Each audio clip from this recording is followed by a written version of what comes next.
Q&A. Ito na naman po si Attorney A. Erwin Bautista sa ating episode ng US Visa Q&A.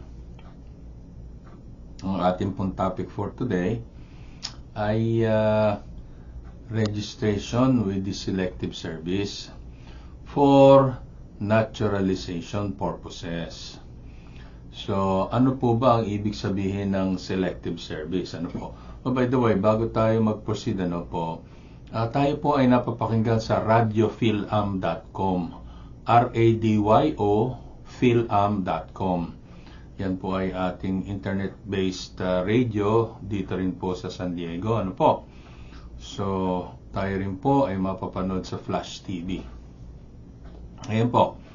Ang ibig po sabihin ng selective service, it refers to the United States system for managing the military draft, which involves registering young men ages 18 to 25 for potential conscription during a national emergency. So, although the U.S. military is currently all volunteer, the law requires most male citizens and immigrants to register with the Selective Service System. Ang ano po yan, SSS. Hindi po yan Social Security, Yung po kasing Social Security, SSA, Social Security Administration. Ito po ay Selective Service System for this contingency plan, as it is essential for national readiness and provides access to federal benefits like student aid, certain grants, and federal jobs.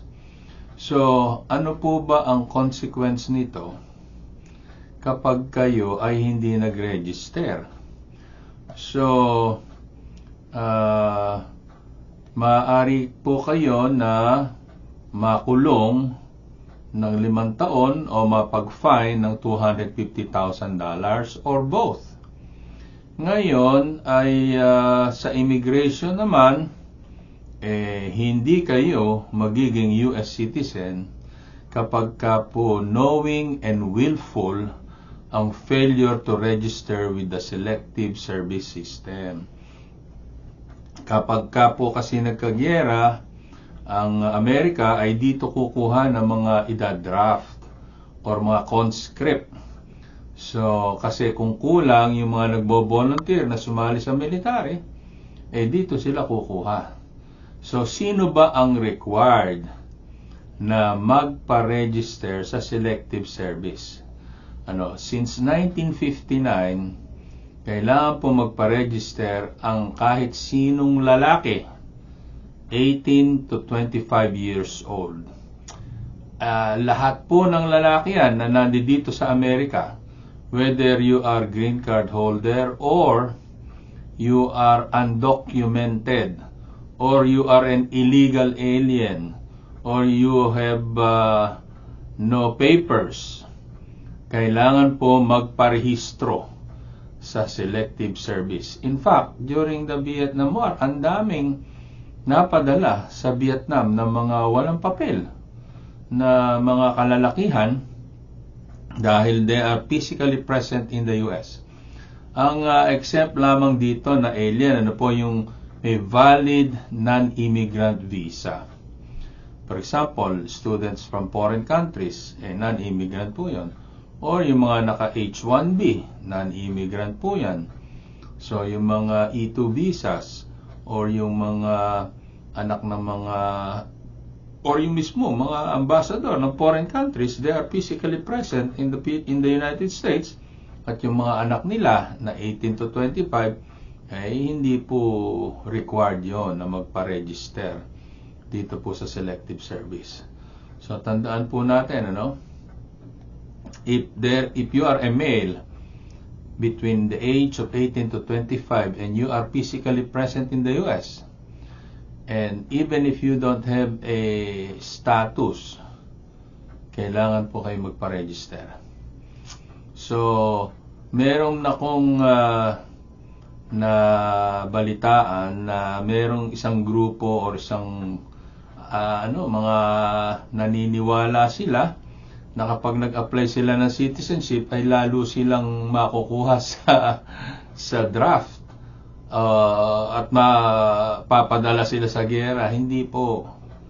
Yan po ay requirement if you are physically present in the US and you are a male between the ages of 18 to 25, even if you are not a US citizen, kayo po ay kailangan magparehistro.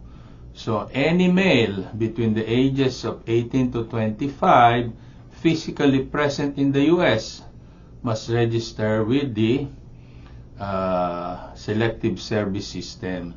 And if you are applying for naturalization and you have a knowing and willful failure to register, guess what? You will not become a US citizen because you lack the good moral character. Ano po? So, yan po ang consequence ng hindi pagpaparegister sa selective service. So, if you arrive in the US as a minor and then you become age 18 to 25, kailangan po kayong magpa-register sa selective service regardless of your immigration status, except yung mga may non-immigrant status, non-immigrant visa.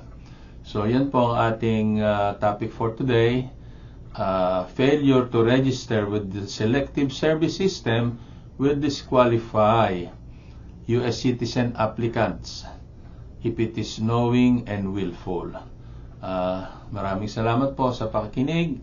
Ito na naman po si Attorney A. Erwin Bautista sa ating US Visa Q&A, at huwag pong kalimutan na mag-subscribe kung hindi pa kayo nakasubscribe, at saka po mag-like at saka mag-share kung pwede po, para po magkaroon tayo ng presence dito sa YouTube.